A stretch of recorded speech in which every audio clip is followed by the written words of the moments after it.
नमस्कार ऑडियंस, आपका स्वागत है हमारी पॉलिटिकल चर्चा में। और पॉलिटिकल चर्चा में आज हमारे साथ मौजूद हैं बीजेपी के वो लीडर, जब बीजेपी को कोई कहीं पूछता नहीं था, जिनका झंडा तो दूर कोई कार्यकर्ता फटका भी नहीं मिलता था, उस वक्त से बीजेपी के झंडा उठाए हुए हैं और आजकल हम वो जिला प्रधान यानी कि राजू मौर्य। बहुत सारी इनसे बातें करेंगे और इनका एक नहीं 3 जगह निशान है, उसके बारे में बात करेंगे। और इस चर्चा को आगे बढ़ाने के लिए हमेशा की तरह मेरे साथ मौजूद है जसमेर जी मलिक। मलिक साहब, आपका भी स्वागत है। राजू जी, आपका बहुत बहुत स्वागत है, क्योंकि आप बहुत कम मीडिया में आते हो, कभी कभी आते हो तो काम की बात बता कर जाते हो। तो मलिक साहब, राजू जी आपके साथ हैं, फेस टू पब्लिक में सामना कर रहे हैं। राजू जी, आप दूसरी टर्म पे अब काम कर रहे हैं। एक टर्म आपकी 3 साल का कार्यकाल पूरा हो चुका है भाजपा का, और दूसरी टर्म आपकी है। गठबंधन में आपकी स्टेट में गवर्नमेंट चल रही है जेजेपी के साथ। तो अब आप भारतीय जनता पार्टी को, चूंकि 2024 के लोकसभा चुनाव सिर पर खड़े हैं और विधानसभा चुनाव उनके तुरंत बाद होंगे, तो संगठन के तौर पर भाजपा को आप की तैयारियों में कहाँ खड़ा पाते हैं? देखिए, भारतीय जनता पार्टी जिला जींद की जो हमारी तैयारी है, 5 विधानसभा है और जींद जिले में 3 लोकसभा पड़ती है, नरवाना, सिरसा, उचाना, हिसार, और 3 विधानसभा हमारी सोनीपत लोकसभा की है। हमारे हर विधानसभा स्तर के पन्ना प्रमुख से लेकर बूथ अध्यक्ष, शक्ति केंद्र प्रमुख, मंडल की इकाई और विधानसभा स्तर की हमारी इकाई पूरी तरह से तैयार है। उसी तरह लोकसभा स्तर की जो हमारी इकाई है, हम पूरी तरह से, पूरी पार्टी, पूरा जींद जिला लोकसभा चुनाव के लिए भी और विधानसभा चुनाव के लिए पूरी तरह से तैयार है। क्या आपको संभावना लगती है, क्योंकि प्रदेश में कभी तीसरी बार किसी की लगातार सरकार नहीं बनी है? 2 बार मनोहर लाल जी सीएम बन चुके हैं, 2 बार भूपेंद्र हुड्डा लगातार सीएम बने, उनसे पहले ही एक बार भजन लाल भी 82 में दोबारा सीएम बने थे। तो अब तीसरी बार की क्या आप कितनी उम्मीद रख सकते हैं आप? चूंकि इतिहास हरियाणा का अभी तक कभी ट्रैक रिकॉर्ड नहीं कहता कि तीसरी बार कोई लगातार सीएम बने या उस पार्टी की सरकार बनी। देखिए, भारतीय जनता पार्टी की हरियाणा में तीसरी बार सरकार पक्का बनेगी, निश्चित रूप से बनेगी। उसका मैं कारण बताता हूँ आपको। माननीय मुख्यमंत्री जो हरियाणा में सबसे बढ़िया जो काम उन्होंने किया, जो मैं मानता हूँ, ग्रामीण क्षेत्र पर और शहरी क्षेत्र में जो नौकरियाँ मेरिट पे दी हैं, मेरिट पे नौकरियों का असर है। जो एक आम आदमी, गरीब आदमी बहुत जो नौकरी लगे हैं, वो शीश देंगे, आशीर्वाद देंगे और वोट भी देंगे। मुख्यमंत्री कहते हैं बिना पर्ची बिना खर्ची, जिसका आपने अभी जिक्र किया, लेकिन बीच बीच में कई घोटाले सामने आए हैं। एचपीएससी के दफ्तर में करोड़ों रुपए की रिकवरी हुई पकड़े है ना, तो इसको क्या कहेंगे कि पर्ची खर्ची का गेम नहीं पकड़े ना उनको? नहीं, लेकिन पकड़ा तो चलते तो पैसे चलते तो थे, नहीं चलते। आप ग्राउंड स्तर पे सर्वे कराइए, और अगर आपको कोई कैंडिडेट कोई नजर आए तो वो बताइए। अगर कोई करता हुआ पकड़ा गया तो उसको पकड़ा सरकार ने। चलिए, एक बात बताइए, संगठन की तरफ बढ़ते हैं। जब विप्लव जी को प्रभारी बनाया गया तो उन्होंने आते ही बड़ा शोर मचा था कि अब जेजेपी के साथ गठबंधन तोड़ देंगे, वो कर देंगे। और आप भी उस दिन आपके निवास पर आए थे, तब आप भी बड़े उत्साहित थे कि अब हम अकेले चलेंगे। फिर एक दिन ये बोलती बंद क्यों हो गई गठबंधन पे? आपकी भी, विप्लव देव जी की भी, पूरे हरियाणा संगठन की, कहाँ से क्या आदेश आया? देखिए, गठबंधन का जो मामला है वो जिला लेवल का नहीं, प्रदेश लेवल का, और राष्ट्रीय नेतृत्व तो उसको तय करेगा। रही दूसरी बात, जिस टाइम पे गठबंधन की कोई बात, उस टाइम पे जो आप बात कर रहे हैं, विप्लव देव जी हमारे प्रभारी जींद में आए थे, तो उन्होंने किस उद्देश्य के लिए कही थी, किस पर्पज़ को लेके कही थी, इसके बारे में आपको कोई कमेंट नहीं कर सकता। हाँ, लेकिन जींद जिला हमारा पूरा संगठन, पार्टी जो निर्णय करेगी, अकेले भारतीय जनता पार्टी चुनाव लड़ने के लिए तैयार। आप ये बताओ, आप अकेले गठबंधन में लड़ने को ज्यादा प्रेफर करोगे या मतलब अकेले? वो राष्ट्रीय जिला से भी राष्ट्रीय सत्र का निर्णय है। राय तो मांगी जाएगी, राय मांगी जाएगी। जब राय दे देंगे तब आपको ही बता देंगे, तब आपको ही बता देंगे। अभी नहीं बताएंगे, राय मांगेंगे जब, पहले वो राय मांगेंगे फिर आपको आपने ध्यान दिया भी ये कह गए कि अकेले भी लड़ने की है। तो पहले भी अकेले लड़े। हाँ, अब आगे भी अकेले लड़ेंगे। पहले भी अकेले लड़े, इच्छा जताइए ना। पहले भी अकेले लड़े। अच्छा, हाँ, आगे जो केंद्र से निर्णय आएगा, जो डिमांड हमारे से पूछेंगे तो उनको बताएंगे, फिर आपको बता दें। तो जेजेपी के साथ कैसे ताल्लुकात, रिश्ते हैं आजकल आपके जिले में? खासकर जिले में देखिए, हमारा कोई सामूहिक कोई कार्यक्रम नहीं होता, कोई पार्टी संगठन का कोई हमारा किसी तरह का कोई कार्यक्रम नहीं होता, और ना ही हमें कभी कंसिडर आपस में एक दूसरे को करते हैं। मतलब गठबंधन में केवल सरकार है, सरकार, पार्टियों के बीच कोई गठबंधन नहीं। पार्टियां अपने अपने काम करते हैं, अपने संगठन का विस्तार करते हैं। किसको मानते हो आप? जेजेपी को मानते हो अगले चुनाव में अगर गठबंधन रहता है, या कांग्रेस को मानते हो? जेजेपी भी चुनौती नहीं है, ना कांग्रेस ही चुनौती है। जो भारतीय जनता पार्टी के लिए कोई चुनौती नहीं, कोई चुनौती नहीं है। बताओ आप कहाँ चुनौती? कांग्रेस कैसे कह सकते हैं आप? कांग्रेस का एक विधायक, कोई बात नहीं, कोई बात नहीं, आप कहते चुनौती नहीं है, कोई चुनौती नहीं है। तीन किसके विधायक विधायक? बीजेपी के, कोई बात नहीं, जब चुनाव होगा ना आपके सामने होगा और लड़ाई लड़ेंगे। संगठन हमारा तैयार है। माननीय प्रदेश अध्यक्ष चौधरी ओम प्रकाश धनखड़ जी के नेतृत्व में संगठन की एक विस्तार हुआ है और हरियाणा में जो सरकार चल रही है माननीय मुख्यमंत्री श्रीमान मनोहर लाल जी के नेतृत्व में एक अच्छे विकास करिए जींद में, जो इस योजना में पिछली योजना से शुरू हुए थे और अब अमली जामा उनको पहना दिया गया, पूरे नहीं हुए। बहुत जल्दी पूरे हो जाएंगे। हर बार 152 डी पूरा हो गया, ये दिल्ली कटरा भी पूरा हो जाएगा। मेडिकल दिसंबर जनवरी में स्टार्ट हो जाएगा दिसंबर जनवरी आप डिप्टी सीएम आते हैं, आपके मंत्री आते, वो तो कहते हैं मार्च में शुरू होंगे, नहीं दिसंबर जनवरी में स्टार्ट हो जाएगा। कैसे हो जाएगा? मलिक साहब टेक्निकल बता रहे हैं, डायरेक्टर की अभी तक आप नियुक्ति नहीं कर पाए। दिसंबर जनवरी में स्टार्ट हो जाएगा, डायरेक्टर की भी सारी नियुक्ति हो जाएंगी, दिसंबर जनवरी में हो जाएगा। आप एक बात है ना, पहले डायरेक्टर की नियुक्ति होगी मेडिकल कॉलेज में, उसके पास सारे पावर होती है, कितना टाइम लगता है, कितना टाइम लगता है? सरकार 24 घंटे में करेंगे, अभी तक नहीं कर 24 घंटे में कर देती है सरकार। चिंता ना, हो जाएगा, सब चीजें हो जाएंगी, हो जाएंगे, पानी भी नहीं हो जाएंगे, आप निश्चिंत रहिए। ऐसे थोड़ी होता है आपके, हो जाएंगे, हो जाएंगे, हो जाएंगे, निश्चिंत रहिए। ये तो हम भी ये कह सकते हैं कि अगर ऐसे ही चलता रहा तो आपको भी झटका लग जाएगा नहीं लगेगा, बीजेपी की तरफ से लग जाएगा, नहीं लगेगा। तो आप ये बताइए, चलिए सीधे आते हैं आप विधानसभा उस पे। हमारा एक सर्वे था या विश्वसनीय सूत्र हमारे थे, वो कहते थे कि राजू जी एक नहीं 3 जगह निशाना साधेंगे इस बार। सोनीपत लोकसभा के लिए भी आप तैयारी कर रहे हैं या नहीं? देखिए, वो पार्टी तय करेगी। मेरा निशाना कहाँ है? मेरा निशाना सिर्फ जींद के संगठन को एक उच्च स्तर पर लेकर जाना। मेरा निशाना अभी पार्टी ने जो मेरे को जिम्मेवारी दी है वो पार्टी तय करेगी। वह सोनीपत लड़े, जुलाना लड़े, सबिद्दो लड़े, जींद लड़े, तीनों नाम अपने आप बोल गया। जींद लड़े, कहाँ से लड़े, ना लड़े, से भी आप लड़ सकते हैं, ना लड़े, आपकी चॉइस जरूरी थोड़ी है। आपकी चॉइस मेरी कोई लोकसभा या मेरी कोई चॉइस नहीं। मेरे को जो पार्टी काम देगी, पार्टी सर्वोपरि है, पार्टी संगठन सर्वोपरि है। 2009 में मैंने सबिद्दो से चुनाव लड़ा, 14 में टिकट नहीं दी, पार्टी ने जो निर्णय किया ठीक किया। 2019 में पार्टी ने टिकट नहीं दी, जो निर्णय किया ठीक किया।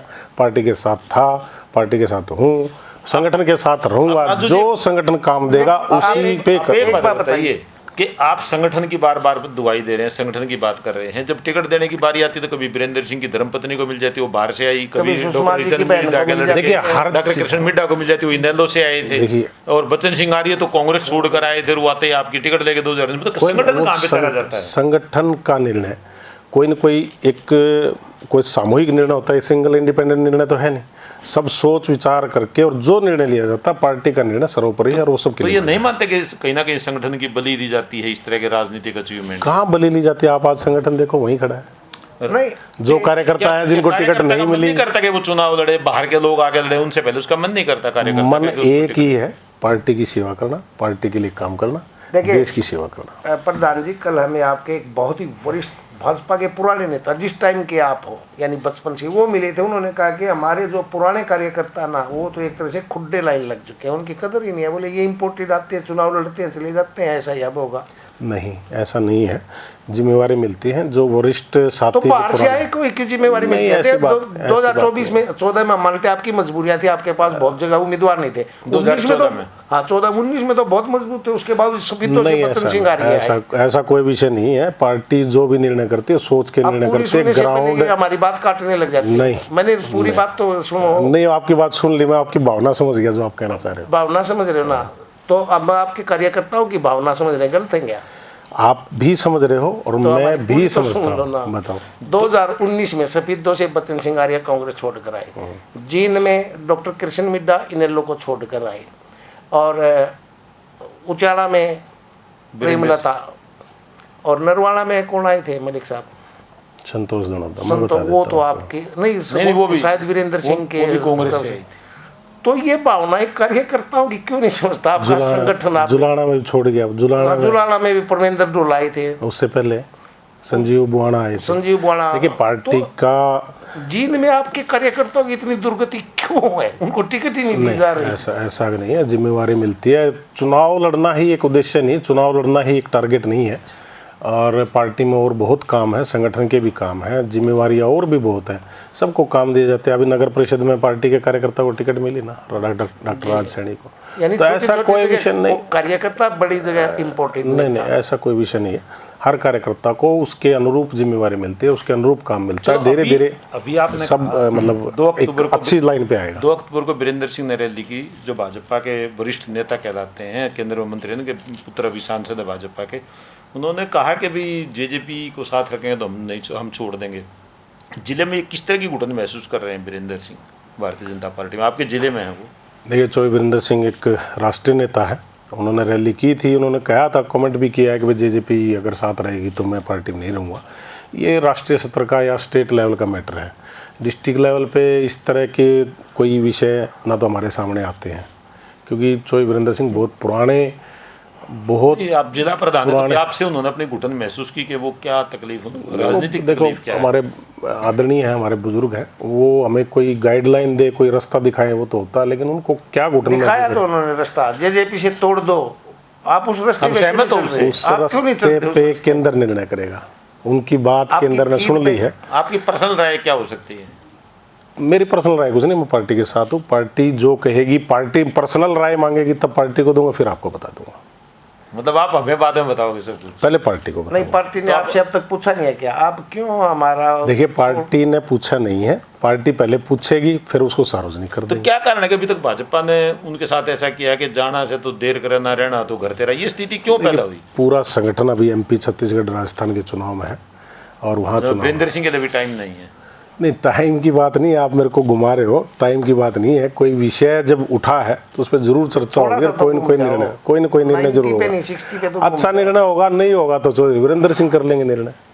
मतलब उन पे छोड़ दिया, वीरेंद्र सिंह कर लेंगे? वो अगर वो नहीं करेंगे तो वही होगी ना, अभी जाना से तो देर करना, पार्टी नहीं करेगी तो वो कर लेंगे निर्णय, तो करते रहा, वो कर लेंगे। अब आप सीधा व्यक्तिगत आइए, थोड़ा सा संगठन पे तो आप बहुत समर्पित हैं। आप जुलाना से विधानसभा लड़ना चाहते हैं, सफीदों से विधानसभा लड़ना चाहते हैं, या सोनीपत लोकसभा आपकी पहली चॉइस है?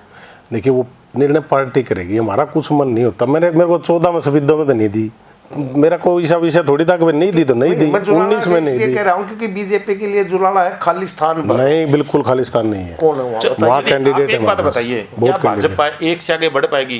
पहले एक बिल्कुल 2024 में निश्चित रूप से जींद जिले में हम 5 सीट जीतेंगे। 5? तो गठबंधन? अरे गठबंधन जो निर्णय होगा तब देखेंगे ना, अभी आज के दिन चुनाव होता है, अकेले चुनाव लड़ेंगे। आपने जुलाना में खालिस्तान भरा, मैं बताऊं ना कौन है 2-4 नेता जो टिकट पे चुनाव लड़ सके आपकी पार्टी के? समय आएगा ना, कैंडिडेटों के नाम के साथ पूरी सूची देंगे जिले के 5 विधानसभा पे। इसमें नई बात क्या है? हम अभी पूछ रहे ना, 3-4 तो नाम बता दो। बहुत है वहाँ, हमारे पास टीम बहुत है, रामफल शर्मा जी हैं, और भी तेजिंदर ढोल है, चलो संदीप लोहान है, और बहुत सारे कार्यकर्ता है। राजू भाई, संदीप लोहान तो एक बार मेरी कोई बात चल रही थी, वो तो सोनीपत लोकसभा में भी नजर गड़ाए बैठे। तो पार्टी का कार्यकर्ता है, मांग सकता है। तो राजू भाई, अगर वीरेंद्र सिंह जेजेपी के वजह से बीजेपी छोड़ जाते हैं तो आपके पास क्या उचाना में क्या तैयारी है? वो जो इतना बड़ा वैक्यूम पैदा हो उसको भरने के लिए जबरदस्त तैयारी है हमारे पास। कैंडिडेट हैं आपके पास? ऐसे ही देखिए, कमल के फूल के लिए है, व्यक्ति विशेष के लिए बीजेपी पार्टी में कोई नहीं है। कमल का फूल निशान होगा आपके पास, वहाँ अल्टरनेट कमल का फूल निशान है, पार्टी का कार्यकर्ता तैयार है, कैंडिडेट भले ही कोई आए। मतलब आप बाहर से भी इंपोर्ट कर सकते हैं? कमल का फूल बाहर से इंपोर्ट, कमल का फूल है, वही हमारा निशान है, वही हमारा कैंडिडेट है, जिसको मिलेगा उसी के पीछे पूरी टीम लगेगी। हमने पूछा क्या वो कमल का फूल इंपोर्टेड भी है? वो केंद्रीय नेतृत्व होता है। चलो, जींद जिले में भाजपा का एक विधायक है जींद से, डॉक्टर कृष्ण मिड्डा, उनका रिपोर्ट कार्ड आप क्या मानते हैं? आप जिला प्रधान है, आपसे फीडबैक भी दिया जाता होगा। देखिए, उनका अच्छा कार्ड ठीक है, काम करने का भी तरीका ठीक है, काम भी अच्छा करते हैं। ओवरऑल जींद विधानसभा पे पिछली बार से 2 बार वो विधायक, दूसरी बार विधायक है, तो जो अभी डेवलपमेंट के काम जो चल रहे हैं, नगर परिषद हो चाहे जींद विधानसभा हो, तो मेरे अनुसार ठीक है। नगर परिषद में तो नगर में बड़ी खींचतान रहती है विधायक और चेयरपर्सन के बीच। इसको जितनी आप सोर्ट, आपके पास भी कभी मामला आया है, हमारी जानकारी पक्की, आप उसको मना करोगे, हमारी जानकारी पक्की कि आप तक मामला पहुंचा है, तो क्यों नहीं उसको सोर्ट आउट? क्योंकि भुगता तो जींद है उसको लास्ट में। देखिए, परिवार में जब कोई झगड़ा होता है ना तो मुखिया के पास आता है। झगड़ा हुआ था, आया था, सुलटा दिया। क्या क्या आपने समझौता सुलता दिया। आपने विधायक जी की जो फेवरेट कैंडिडेट थे वो प्रधान के लिए, उसको नहीं वो प्रधान बनने दिया था। 31 पार्षद हैं, एक वाइस वहीं से नाराज हुए प्रेसिडेंट, थे विधायक एक जी। वाइस प्रेसिडेंट बनना है। हाँ। 31 में से एक तो बनना विधायक जी ने एक नाम तो उसमें दे दिया फेवरेट था। डी फेवरेट क्या है, जो उनकी तरफ से आवाज आई, हमने 31 के 31 पार्षदों से संपर्क किया, उनको बिठाया, एक बैठक ली, बैठक में जो सबसे ज्यादा जिसके पार्षद नाम लिया हम उसको वाइस चेयरमैन। चलो, आपने अभी कहा कि अभी आप 5 विधायक भाजपा के जींद जिले से बनाओगे, फिर वही आता है आप मुख्य प्रतिद्वंद्वी किसको मान, देखो मुकाबला तो किसी न किसी पार्टी के साथ आप होगा, मैदान में जेजेपी रहेगी, इनेलो रहेगी, कांग्रेस रहेगी, भारतीय जनता पार्टी तो है ही जिसका आप प्रतिनिधित्व कर रहे हैं, नेतृत्व भी कर रहे हैं जींद में, तो सबसे जो मुख्य प्रतिद्वंद्वी होता है ना, आप जिसको सबसे क्लोज राइवल जिसको मानते हैं। आप एक बात बताओ, कांग्रेस का एक विधायक है यहाँ सफेदों में, वो बीजेपी का भी एक है। 4 विधानसभा में उनकी जमानत जब्त हुई है। पिछले 10 साल का जो उनका टर्म था, आप रिकॉर्ड उठा के देख लो, डेवलपमेंट के काम बाप बेटा नाटक करे किए हैं। किसकी बात कर रहे जी, हैं आप? भूपेंद्र सिंह हुड्डा, और हम कांग्रेस की। आप वहाँ पहुँच गया, भूपेंद्र सिंह की बात कर रहे हैं। नहीं, ये पूछ रहे हैं कि 500 कैसे हाँ, 500 जीतोगे, अच्छा, अच्छा, किससे कंपटीशन ओके, मानते हो। ओके। मैं न्यू बताऊं, कांग्रेस का है क्या है, एक विधायक, एक विधायक। सुनिए, कांग्रेस कहती है हमने यूनिवर्सिटी दी जींद को, हमने जींद में 100 बेड के नए मेडिकल उसका हॉस्पिटल की बिल्डिंग दी, हमने फ्लाईओवर पॉलीक्लिनिक दिया, बनाया, हमने स्टेडियम फ्लाईओवर दिया। दिया, कौन सा फ्लाईओवर हमने बता? एक फ्लाईओवर बता दो। जींद रोहतक जो कौन सा नेशनल फ्लाईओवर? हाईवे है दत्ता सिंह तक, वो जींद रोहतक नेशनल हाईवे अब तक भी पूरा नहीं हुआ, ऐसा ठेकेदार। शुरुआत तो 1947 तक करवा 10 साल तो आप भी नहीं कर पाए, आपके लिए शुरुआत 1947 तक करी उन्होंने, सुनो। अड़क करया के उन्होंने नहीं, रोहतक नेशनल हाईवे पे ले लीजिए, 10 बना साल दिया, की आपकी क्या उपलब्धि बना है? दिया। आप खुद ही कह रहे हो अब तक नहीं हुआ, वो क्या हुआ? छोटे मोटे वो आपकी टुकड़े क्या बना उपलब्धि दिया। है? आप उनने लोगों को तो- उनने शुरुआत करी, हाँ। उनका कॉन्ट्रैक्टर भाग गया, हाँ, बात दोबारा नए सिरे से शुरुआत करके और वो आज तैयार है। वो कहते हैं हमने एक लवे स्टेडियम भी बनाया, स्विमिंग पूल भी बनाया, जिम खाना क्लब भी बनाया, पशु पॉलीक्लिनिक बनाया, पॉलीक्लिनिक वो यूनिवर्सिटी बनाया। आप छोटी छोटी बातों की जिक्र कर, दिल्ली कटरा, जींद सोनीपत, नया फ्रेश हाईवे, 152 डी, जींद से नरवाना होते कैथल चंडीगढ़, आप पहला जाया करते, जींद से नितिन गडकरी के काम मेडिकल कॉलेज, शहर के रेलवे के अंडरपास, और भी जितने छोटे मोटे जितने यहाँ सड़कें, प्रधानमंत्री ग्रामीण सड़क योजना के तहत कितने डेवलपमेंट के स्टेट के अलावा। वो अंडरपास भी ऐसे बनाए जैसे आपने लुधियाना में बना रखा है कि उसमें पानी भर जाता है फिर वो बंद हो जाता है। देखिए, वो टेक्निकल कारण है, सरकार ने बजट दे दिया, वो अधिकारियों का काम है, तो अधिकारियों ने काम देखना हम चाहिए। लें या आप लेंगे? हम लेंगे, तो क्यों नहीं ले पाते? कॉल कर रखिए उनको, बुलाएंगे उनको। अधिकारी सुनते नहीं किसकी आप लोगों को? बताइए, कौन नहीं सुनता? अब मैं पीछे एक मामला मैं बताता हूँ। पीछे एक मामला था, एक डीएसपी रिश्वत ले गया था कौन सा डीएसपी? एक डीएसपी, मैं नाम क्यों दूं उसका? नाम बताओ, आप नाम क्लियर करो, किससे रिश्वत लेगा? अरे मैं बताता आपके हूँ, नोटिस देखो में पूरा ना, मामला। विधायक जी ने सीधे आम सरेआम कहा अधिकारी तुमसे अच्छे आतंकवादी। एक दूसरी मीटिंग हुई, जब वो विकास कार्यों की समीक्षा, उन्होंने विधायक जी ने बैठक ली, तो उन्होंने सीधा नगर परिषद के अधिकारियों को चेतावनी दी, सुधर जाओ नहीं तो मैं बहुत बुरा करूंगा। 2 अगली बार फिर मीटिंग ली तो उसमें कहा तुम मान जाओ, नगर परिषद वालों को तुम पे आ गए थे, और आप कहते हो हमारी बेलगाम सुनते सी हैं। ब्यूरोक्रेसी। आप ये सवाल मेरे से क्यों करे? विधायक कह रहा आप ये कहते हैं हमारी सुनते हैं, विधायक आपके हैं। विधायक मारा ना, विधायक की जो नहीं सुनता हूँ मेरे से बता दे, आपके विधायक ही नहीं सुनते, सुनवा देता हूँ, मतलब ब्यूरोक्रेसी पे सुनवा लगाम नहीं देता आप लोगों हूँ, की। पूरी लगाऊं मैं, पक्का? पूरी लगाऊं, पक्का? पूरी इंडिविजुअल मेरी तो है ही, ये आपकी है कैसे पूरी लगाम है। आप कैसे लगाम लगाते हैं? हमें भी लगाम नहीं, काम करने का देखो, वे ऑफ टॉकिंग है, आप बात करोगे उनसे, काम करने का तरीका, सिस्टम है। हर आदमी की अपनी अपनी पर्सनैलिटी होती है, हर आदमी का अपना अपना व्यवहार होता है। अपने व्यवहार से अगर कुशल नेतृत्व से अगर आप काम कर सकते हो तो हो सकता है, क्या नहीं होता। अधिकारी भी हमारे हैं, कोई ऐसा विषय नहीं है कि अधिकारी सुनते नहीं। आप बैठ के डिस्कस करिए, कोई बात नहीं है तो उससे अपर अधिकारी के पास जाइए, उससे अपर अधिकारी के पास जाइए। अगर आपके एक इंस्पेक्टर से कोई झगड़ा हो गया तो आप उसी के साथ उलझ के अगर पूरी पुलिस प्रशासन को अगर आप कह देंगे कि खराब है, तो ऐसा नहीं होता। पूरा एक सिस्टम है। चलिए, तो आपका बहुत बहुत धन्यवाद। और आपने जिस तरह से भाजपा के संगठन से लेकर सरकार का पक्ष बड़ी मजबूती से थैंक यू हमारे सामने मजबूती से रखा। रखते रहे, कुछ खास बताया नहीं, अपने बारे में भी नहीं बताया, लेकिन ऑडियंस में फिर बता रहा हूँ, जुलाना खालिस्तान भरने की जिम्मेवारी इनके ऊपर आ सकती है। सफेदों में ये कसूती नजर गड़ाए, 500 विधानसभा पे स्थान भरने की जिम्मेवारी मेरी है। मैं बीच में रोकता हूँ। जो जिस तरह से इन्होंने आज हमारे सवालों के जवाब दिए या घुमा गए, उससे कि भाई ये पक्के राजनीतिक हैं। हाँ। मतलब वो बात नहीं बताएंगे जो नहीं बतानी। और ये कैमरा बंद होने के नहीं, बाद आप- सारी बातें बताएंगे, ये भी मैं आपसे प्रॉमिस करता हूँ। नहीं, आप चलो पूछो राजू जी, ना। आप आए उसके लिए कितना पूछो ना। पूछा आपने? तो कुछ भी नहीं बताओ, आया। पूछो ना, सारा पूछा आपने, कहा अधिकारी नहीं मानते, मैंने बता दिया, अब मेरी तो मानना है। चलिए कहीं पे नहीं कहीं पे निशाना ठीक है। आप चल रहे हैं राजू जी, हमारी शुभकामनाएं आपके साथ। Thank you, आपके thank you. 3-4 जो मिशन है उनमें से एक मिशन पे आपका चंद्रयान लैंड हो जाए, धन्यवाद, और फिर उसमें धन्यवाद। आप फ्लाइट भी भर जाए। धन्यवाद। तो ऑडियंस, ये थे भाजपा के जिला प्रधान राजू मौर्य और मेरे साथ थे जसमेर जी मलिक। और जल्दी किसी दूसरी चर्चा में किसी दूसरी पार्टी के नेता को जरूर बुलाएंगे। आप सबका बहुत बहुत धन्यवाद।